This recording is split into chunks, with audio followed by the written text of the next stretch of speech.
જય જિનેન્દ્ર. આજે હું તમને 25થી 50માં કઈ કઈ વાવણી કરી શકો છો અને અમે કરી છે એ હું આપને બતાવું છું. કારણ કે આ બધું પાછલી ઉંમરે તમને પોતાને ઉપયોગ થાય તેના માટે આ કાર્ય કરવા જેવું છે. કારણ કે પાછલી ઉંમરમાં મતિ અને ગતિ બંનેને સાચવવાની છે. કારણ કે વાવણી કરી હશે તો આપણે જ લડીને જશું, આપણે વાવી હશે. કાલે મેં તમને એ વિડીયોમાં કહ્યું હતું કે સંબંધોની બેંક બહુ મોટી છે, પણ સંબંધો ક્યારે જળવાય એના માટેના આજે હું પોઈન્ટ આપું તમને. કારણ કે કોઈ પણ જગ્યાએ કુટુંબમાં, પરિવારમાં, કોઈ વડીલો, કોઈ તમારા ફ્રેન્ડ સર્કલમાં તમારા માટે ઈર્ષા ઉત્પન્ન થતી હોય ત્યારે અવારનવાર કાંઈ ને કાંઈ ટકોર કરતા રહે, તમને નીચા દેખાડવાનો પ્રયત્ન કરે. પણ તમે જો એ વખતે તમારા માઇન્ડ પર કંટ્રોલ રાખો અને મનને કહી દો રિટર્ન વિથ થેન્ક્સ, જે બોલે છે એ પોતાના માટે છે, મારા માટે નથી. એ એના ખાતામાં આ વાવણી કરવા માગે છે, મારે કરવાની જરૂર નથી અને મારે એના માટે કોઈ રસ લેવો પણ જરૂરી નથી. તમે માર્ક કરજો, આસ્તે આસ્તે તમે કટુ વચનોથી પણ ટેવાઈ જશો. તમને કોઈના કટુ વચન હર્ટ નહીં થાય, અને હર્ટ નહીં થાય ને એટલે મોટા મોટો ફાયદો શું થશે કે તમે પ્રપંચથી બચી જશો, ખોટું બોલવાથી બચી જશો. કારણ કે આ બધી વસ્તુ સુધારવા માટે માણસે પ્રપંચ કરવા પડે છે, ખોટું બોલવું પડે છે, ટાઈમે ટાઈમે પોતાની એબ ઢાંકવાના પ્રયત્નો કરવા પડે છે, પોતાના પરિવારની અંદર પ્રેસ્ટીજ જમાવવા માટે કરવું પડે. આ કોઈ વસ્તુ કરવાની જરૂર નથી. કરો તો એક જ કરો કે સવારના ઉઠો ત્યારે પ્રભુને પ્રાર્થના કરીને એક જ વસ્તુ માગો એમની પાસે, આજના આખા દિવસમાં હું કોઈને હર્ટ કરીશ નહીં, હું ખોટું બોલવાનો ઉપયોગ કરવો ન પડે પ્રભુ એવી પ્રાર્થના કરું છું. કોઈને બચાવવા માટે બોલવું પડે તો એટલી હું પરમિશન માંગીશ. ત્યારબાદ કોઈના માટે હું નેગેટિવ વિચારો પણ કરીશ નહીં, અને મારા માટે જે કરે છે એને સદબુદ્ધિ આપજે. આ જ શબ્દો તમને તમારા સંબંધો જાળવવામાં બહુ કામ લાગશે. કેટલા લોકો તમારા હિતેચ્છુ છે અને કેટલા તમારા પ્રત્યે ઈર્ષા કરવા છે એનો અંદાજ તમારી પાસે કે મારી પાસે નથી. પણ જે કરે છે એ પોતાનું બગાડે છે, આપણે શું કામ બગાડવું. બીજું, નેગેટિવિટી કોઈ બોલતા હોય છે ત્યારે એમાં આપણે હામાં હા ભેળવીએ ને એ પણ ખોટું છે. ઠીક છે, બોલે છે, કામથી સાંભળી લો, પણ એનો કોઈ જવાબ આપવો જરૂરી નથી. અને આપણા મગજની અંદર આ વાતને બેસાડવી પણ જરૂરી નથી. સૌના કર્મ સૌ ભોગવે. આપણે કોઈના કર્મની નિંદા કરીને એના કર્મ હળવા કરવાનો પ્રયત્ન આપણે કરીએ છીએ. છદ્મસ્ત જીવો છે, જીવનમાં મનુષ્ય છે, ભૂલ કરવા માટે તો આવેલા છે. કોઈ ક્ષણ એવી આવી જાય તો માણસ ભૂલ કરી લે, પણ એ ભૂલને સુધારી શકીએ તો પ્રયત્ન કરવો. પણ એમાં એક એક બબે શબ્દો ઉમેરી અને એના વાવટા બંધાતા હોય, એમાં જો આપણો પણ હસ્તાક્ષર જાય ને તો આપણો આ દિવસ એક વખત આવવાનો જ છે જીવનમાં. આ સંબંધોને જાળવવાની ચાવી છે. બીજું, જ્યારે જ્યારે કોઈને ઘરે પ્રસંગ હોય ત્યારે આપણાથી થાય એટલી હેલ્પ કરવી. પૈસાથી હેલ્પ કરવી એવી બહુ જરૂરી નથી. સમયની હેલ્પ કરી શકો છો, વચનોથી હેલ્પ કરી છો, કે એના કામમાં આપણે હેલ્પ કરી શકીએ છીએ. એ શું કરીએ છીએ, આપણે આપણા પ્રસંગ માટેની વાવણી કરીએ છીએ કે આપણે આ વાવીએ છીએ તો આપણે પણ આપણા પ્રસંગે આ લોકો આવીને ઊભવાના અને આપણને હેલ્પ કરવાની.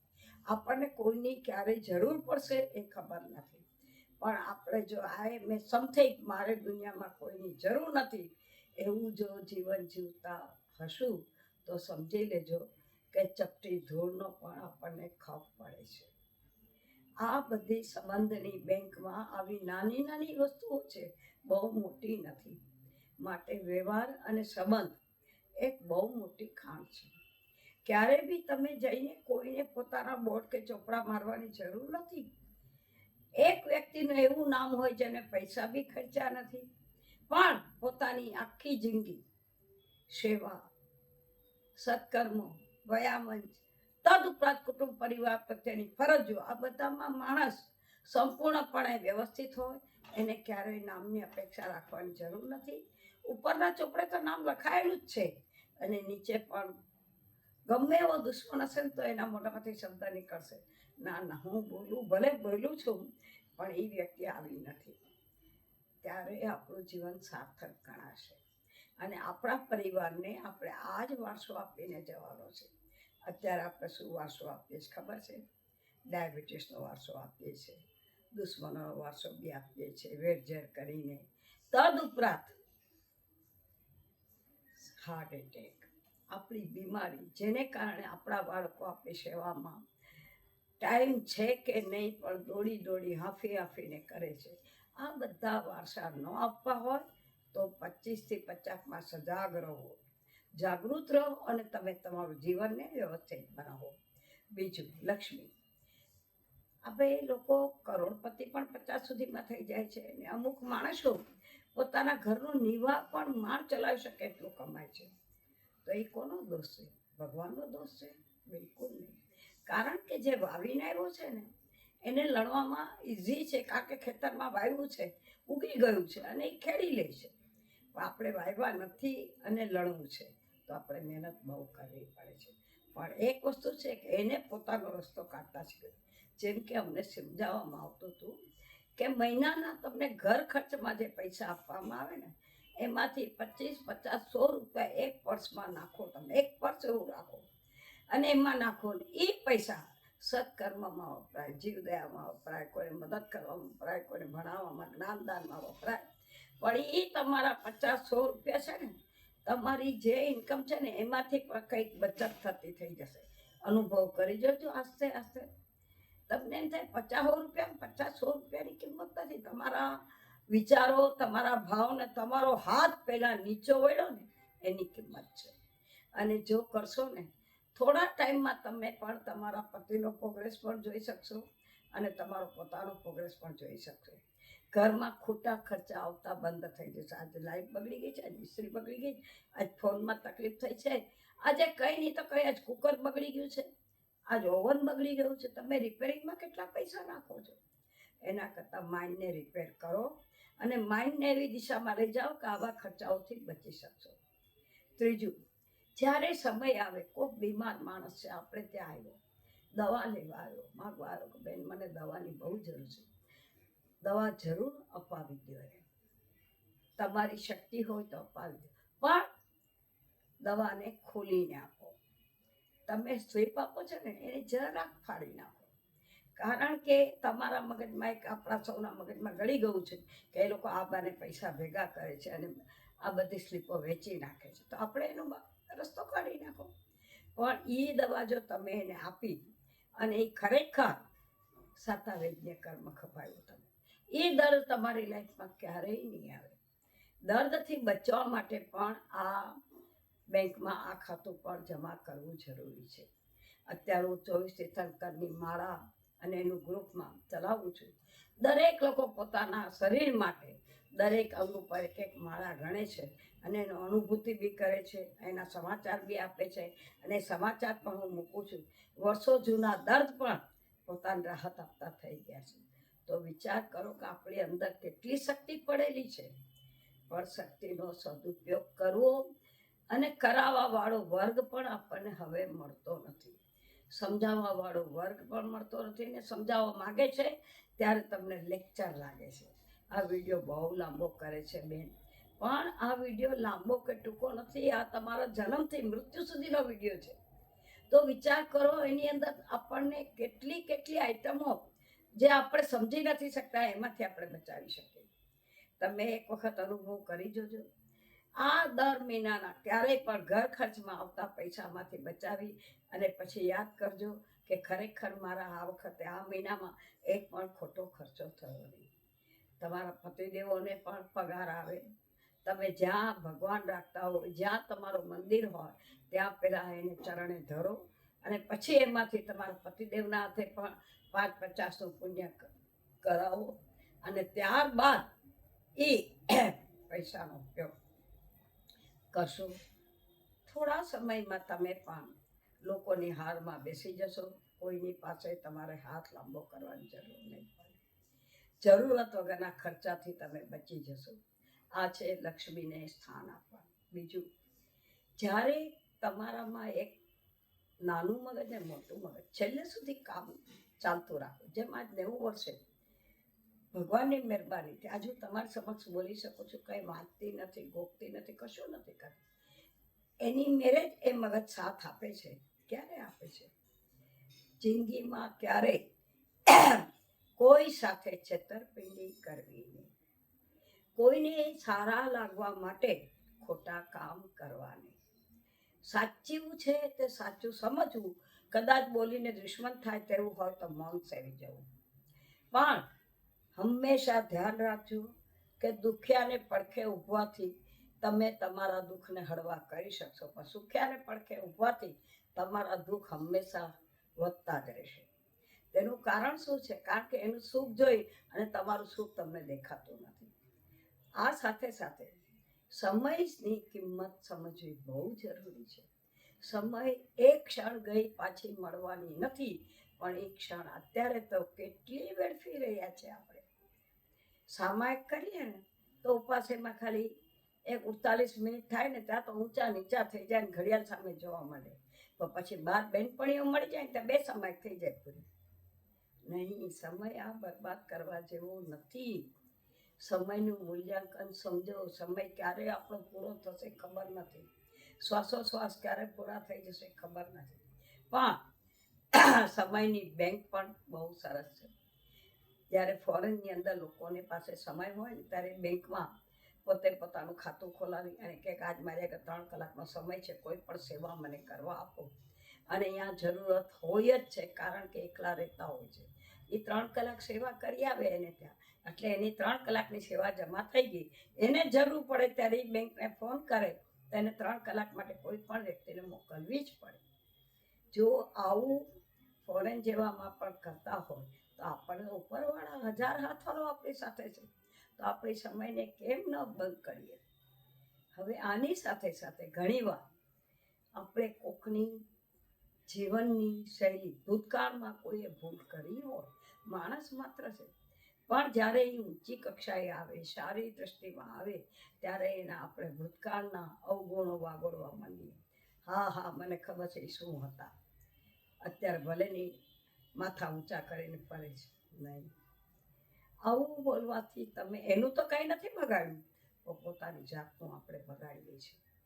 આ 25 થી 50માં સાથે સાથે એક એવો પણ સબ્જેક્ટ છે કે જે તમને છેલ્લી ઘડીએ કામ લાગશે. એ સબ્જેક્ટ કયો છે ખબર છે? તમારી પોતાની પૈસાની મૂડી અને સત્તા તમારા હાથમાં રાખી શકો એવી વ્યવસ્થા પણ કરવી જરૂરી છે. માતાએ અને પિતાએ પણ પોતાની સેફટી જાળવવી એટલી જ જરૂરી છે કે એને હાથ લાંબો ન કરવો પડે. અને પિતાએ પણ ભલે તમારી મૂડી બાકીની ગમે એટલી તમે વાપરો, ખર્ચો, એન્જોય કરો, પણ એક મૂડી એવી હોવી જોઈએ જેને મરણ મૂડી કહીએ છીએ, કે છેલ્લી સમયે દીકરાઓ પાસે આ રોજ વિડીયોમાં બતાવે છે ને, બધી જ વસ્તુ સાચી નથી હોતી. અને એમાં આવા આપણા ધર્મની અંદર, આપણા સંસ્કારોના કુટુંબોમાં આવું બધું હોતું જ નથી, પણ છતાં સેફટી કરવી જરૂરી છે ખરી. જીવતા જીવે આપણે સત્તા પહેલાં અસલના માણસો નહોતા સોંપતા, એનું કારણ આ જ હતું. અત્યારે તો તમે ન સોંપો, તમારી આગળ જગ્યા છે, પણ તમે તમારા બાળકોના નામ પર કરી નથી શકતા, કારણ કે તમને ડર છે કે કાલ સવારે આવનાર પતંગ આપણને સાચવશે કે નહીં. ભલે આપી ન દો, પણ એના એવા તમે ડોક્યુમેન્ટ્સ બનાવો કે આપણે આંખ વિચારે ત્યારે આ બધી જ વસ્તુ એના હાથમાં જવી જોઈએ. જીવતા ન જાય તો કાંઈ નહીં, પણ મૃત્યુ પછી જે એ લોકો ગવર્મેન્ટના ધક્કા ખાય છે અને જે લોકો એને હંફાવે છે, અને ત્યારે એ છોકરાઓને બોલતા સાંભળ્યા છે કે તમારે અમને આપવું નહોતું તો આપી દેવું તું, ના રાખ્યું છે, નથી અમે છોડી શકતા, નથી અમે પકડી શકતા, અમે તો અમારા ધંધા પાણી છોડી અને આ વસૂલ કરવામાં ધક્કા ખાઈને થાકી ગયા છે. આવો દિવસ નહીં આપતા. આપવાનું તો છે જ, લઈ નથી જવાનું નક્કી જ છે. તો પછી આપણે કેમ વિશ્વાસ કરી અને એવા ડોક્યુમેન્ટ્સ ન બનાવી? ઘરના ડોક્યુમેન્ટ્સ પણ ચોખ્ખા અને ક્લિયર હોવા જોઈએ. મજારાના ભાગ પણ ક્લિયર હોવા જોઈએ, મા બાપોના લખાણ પાક્કા હોવા જોઈએ કે આ વસ્તુ. અને એમાં પણ તમને ખબર છે, ઘણી વખત સાસુઓને એમ થાય કે મારી બહુ હીરાના દાગીના પહેરે છે, પણ ક્યારેક કોઈ મારા દીકરાને યાદ આવે કે મારી મા માટે પણ. તો વડીલો એક વસ્તુ એ પણ હું તમને કહી દઉં છું કે તમે તમારી વહુ સામે કે દીકરા સામે એક વખત બોલી દેજો કે મને જે દાગીનો જેને અપાયો છે ને એને જ પાછો મળી જશે. તમે કરી જોજો આ પ્રયોગ. કારણ કે તમને જે દાગીનો આપ્યો તમારા દીકરાએ આપ્યો, વહુ આપ્યો, તમે દીકરીને આપી દો, તમે બીજે મોટાએ આપ્યા નાનાને આપી દો, એવું નહીં કરો. જેનું છે એને આપી દો. છો ત્યાં સુધી તમે વાપરો. જો એ મુક્ત મનથી ને દિલથી કરાવશે, કારણ કે એને ખબર છે કે મમ્મી જશે પછી આ વસ્તુ તો આપણી છે ને આપણી પાસે જ આવવાની, તો આપણે જમા જ કરવાની છે, તો એને ખુશી કેમ ન હોય. આ વસ્તુ કેટલી બહુ નાની છે, પણ આપણા વિચારો, આપણા શબ્દો અને આપણું જીવન એવું જીવતા શીખીએ કે 50 પછી ક્યારેય આપણને કોઈને સલામી ભરવાની જરૂર ન પડે. આ પીરિયડ બીજો બતાવું છું, એ છે વાવણી. અને વાવો તેવું લણો. કહેવાય છે કે વાવો એક અને લણો અનેક. એ આ 25 થી 50માં જ કરી શકશો. અને સાથે સાથે તપસ્યા પણ 25 થી 50માં જ કરવા જેવી છે. માસ ખમણ કરો, વસી તપ કરો, મોટા મોટા તપો કરો. આ બધી જ વસ્તુ તમારી શારીરિક શક્તિ છે ને ત્યાં સુધી કરી લો. 50-60 પછી જે તપ કરો છો એમાં દર્દને મુક્તતા થઈ જાઓ છો, અને એના સજા તમારા સંતાનો ભોગવે છે. માટે 25 થી 50માં આ પણ વાવણી કરવા જેવી છે કે થાય એટલું તપ, તમારી શક્તિ હોય, તાકાત હોય, પણ એન્જોય એ પણ એક તમારી લાઈફ છે. તો તપ જપ એ પણ તમારું જીવન છે.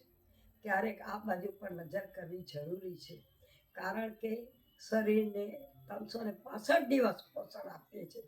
એમાંથી ક્યારેક 8 દિવસ બંધ કરીએ, ક્યારેક 15 દિવસ બંધ કરીએ. અને એ તપને આપણે મહત્વ શા માટે આપીએ છીએ? કારણ કે એને ત્યાગ કર્યો છે એનું મહત્વ છે. એ તપનું ફળ એને મળવાનું છે, પણ એની અનુમોદના આપણે કરશું તો આપણને પણ મળવાનું. એની સેવા કરશું ને તો એ ફળ આપણને પણ મળશે. તો આવા નાના મોટા 50 સુધીની અંદર કઈ કઈ વસ્તુ આપણે કરી શકીએ છીએ અને કરવા જેવી છે, એનો આજે મેં તમને વિષય આપ્યો. અને હજુ એક આપીશ જેમાં અંત સમયે તમને શું શું કામ લાગશે. બસ. જય જિનેન્દ્ર, જય માતા.